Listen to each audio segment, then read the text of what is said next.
अरे, ये हमारे जगन्नाथ जी आधी रात को मंदिर से छुपकर कहाँ जा रहे हैं? और ये क्या? इनके हाथों में तो सोने के कंगन नहीं बल्कि मिट्टी से सनी हुई एक कुदाल है। क्या ब्रह्मांड का स्वामी आज किसी खेत में मजदूरी करने निकला है? क्या पुरी के राजा ने आज सुदर्शन चक्र छोड़कर फावड़ा उठा लिया है? आखिर ऐसी क्या मजबूरी आ गई कि साक्षात नारायण को एक साधारण मजदूर का रूप धरना पड़ा? जानने के लिए देखिए ये पूरी कथा, जो आपके रोंगटे खड़े कर देगी और आपकी आंखों में आंसू ला देगी। कहानी शुरू होती है पुरी के मंदिर से कुछ मील दूर बसे एक छोटे से गांव से। वहां रघु नाम का एक गरीब मजदूर रहता था। रघु का पूरा जीवन बस दो ही चीजों के इर्द गिर्द घूमता था, एक उसकी बूढ़ी माँ और दूसरे उसके कालिया ठाकुर यानी जगन्नाथ जी। रघु अनपढ़ था, उसे मंत्र नहीं आते थे। बस जब भी भूख लगती या दुख होता वो मंदिर की ध्वजा की ओर देखकर कह देता, ठाकुर आज की दिहाड़ी तू ही दिलाना। लेकिन वक्त का पहिया ऐसा घूमा कि रघु के गांव में भयानक सूखा पड़ गया। रघु के पास न काम था न खाने को दाना। उसकी माँ बीमार पड़ गई, पैसों की सख्त जरूरत थी। मजबूर होकर रघु गांव के सबसे लालची साहूकार करोड़ीमल के पास गया। करोड़ीमल ऐसा इंसान था जिसके दिल की जगह पत्थर धड़कता था। उसने रघु से कहा, पैसे तो मिल जाएंगे, लेकिन शर्त ये है कि तुझे 7 दिनों के अंदर ब्याज समेत पैसे लौटाने होंगे। अगर नहीं लौट आए तो ये झोपड़ी मेरी होगी और तुझे ताउम्र मेरा बंधुआ मजदूर बनकर रहना होगा। रघु ने हार कर शर्त मान ली। उसने सोचा कि वो शहर जाकर मजदूरी करेगा और पैसे चुका देगा, लेकिन शहर में भी काम नहीं मिला। 7वां दिन आ गया और रघु के पास एक फूटी कौड़ी भी नहीं थी। उधर पुरी के मंदिर में 7वें दिन की रात को कुछ अजीब हो रहा था। मंदिर के मुख्य पुजारी ने देखा कि जगन्नाथ जी की मूर्ति के चेहरे पर एक अजीब सी बेचैनी है। पुजारी जी को लगा कि शायद श्रृंगार में कोई कमी रह गई है, लेकिन उन्हें क्या पता था कि आज ठाकुर जी का मन मंदिर के रत्न सिंहासन पर नहीं बल्कि रघु की उस सूनी झोपड़ी में लगा है। जैसे ही रात के 12 बजे और मंदिर के भारी किवाड़ बंद हुए, एक चमत्कार हुआ। गर्भगृह के भीतर से एक धीमी सी रोशनी निकली।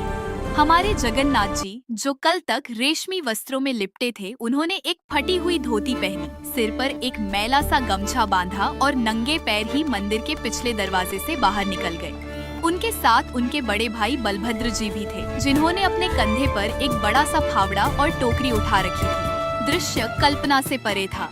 जो भगवान पूरी दुनिया का पेट भरते हैं, आज वो अंधेरी रात में एक मजदूर की तरह नंगे पांव पथरीले रास्तों पर चल रहे थे। बलराम जी ने रास्ते में धीरे से पूछा, लल्ला, तूने पन्ने तो फाड़ दिए थे यमराज की डायरी के, पर इस साहूकार के बही खाते का क्या करेगा?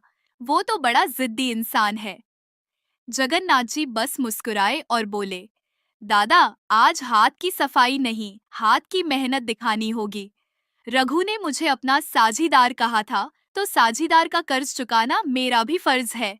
आधी रात को साहूकार करोड़ीमल अपनी हवेली की छत पर बैठा अपनी तिजोरी गिन रहा था। तभी उसने देखा कि उसके सबसे ऊबड़ खाबड़ और पत्थरीले खेत में 2 लोग काम कर रहे हैं। उसने सोचा, इतनी रात को कौन बेवकूफ मेरे खेत की खुदाई कर रहा है। वो नीचे आया और खेत की मेड़ पर खड़े होकर चिल्लाया, ओए, कौन हो तुम लोग? मेरी जमीन पर क्या कर रहे हो? जगन्नाथ जी ने अपना चेहरा गमछे से ढका हुआ था। उन्होंने नीचे झुककर जमीन से एक भारी पत्थर उठाया और टोकरी में डालते हुए अपनी भारी आवाज में कहा, साहूकार जी, हम दूर देश से आए मजदूर हैं, काम की तलाश थी। सुना है आपको अपने इस खेत को समतल करवाना है। हम सुबह होने से पहले ये पूरा खेत साफ कर देंगे। बस बदले में हमें उतना ही धन चाहिए जितना रघु ने आपसे उधार लिया है। साहूकार हैरान रह गया। वो खेत इतना पथरीला था कि उसे साफ करने में कम से कम 20 मजदूरों को 1 महीना लगता। उसने मन ही मन सोचा, ये तो पागल है, सुबह तक ये काम कभी नहीं होगा और मुझे मुफ्त की मजदूरी मिल जाएगी। उसने हंसकर कहा, ठीक है, अगर सूरज निकलने से पहले ये पूरा खेत आईने जैसा चमकने लगा तो रघु का कर्ज माफ, लेकिन अगर एक भी पत्थर बच गया तो तुम दोनों को भी कोड़े मारूंगा। अब शुरू हुआ वो मंजर, जिसे देखने के लिए देवता भी आकाश में छुपकर खड़े हो गए। रात घनी काली थी, लेकिन उस खेत में एक अजीब सी चमक थी। साहूकार दूर बैठा हुक्का पी रहा था और देख रहा था कि वो 2 मजदूर किस बिजली की रफ्तार से काम कर रहे हैं।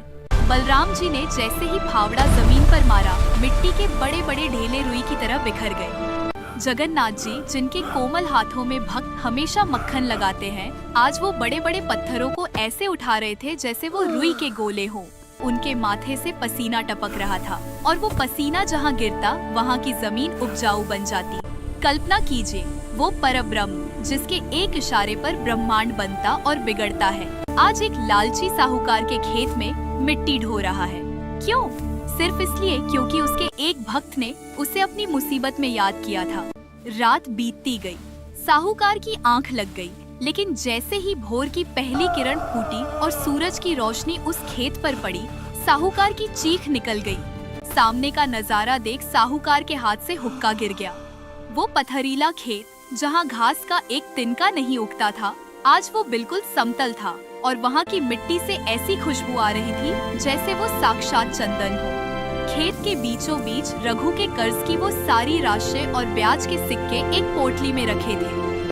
साहूकार दौड़कर खेत में पहुंचा। कहाँ गए वो मजदूर, कहाँ हैं वो?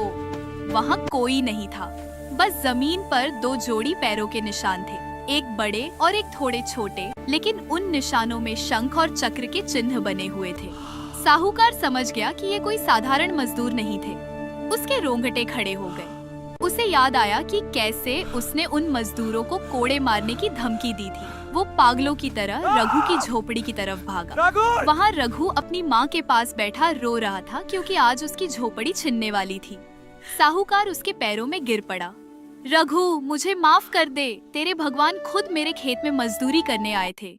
ये ले अपनी झोपड़ी के कागज, ये ले अपना घर और ये धन भी तू ही रख।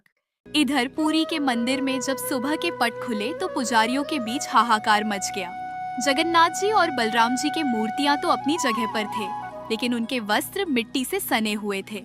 उनके हाथों में छाले पड़े थे और जगन्नाथ जी के श्रीमुख पर पसीने की बूंदें अभी भी चमक रही थी। पूरे मंदिर में मिट्टी और पसीने की वो सौंधी खुशबू फैल गई थी जो केवल कड़ी मेहनत के बाद आती है। राजा को खबर दी गई। राजा दौड़ते हुए आए और चरणों में गिर पड़े। ये क्या लीला है? ये क्या लीला है? आपने ये रूप क्यों धरा? तभी मंदिर की ध्वजा तेजी से लहराई और एक आकाशवाणी हुई। राजा, मेरा भक्त भूखा सोए और मैं रत्न सिंहासन पर 56 भोग पाऊं, ये कैसे संभव है? उसने मुझे साझीदार बनाया था और साझीदार कभी अपने साथी को अकेला नहीं छोड़ता। मैंने सिर्फ उसकी मजदूरी की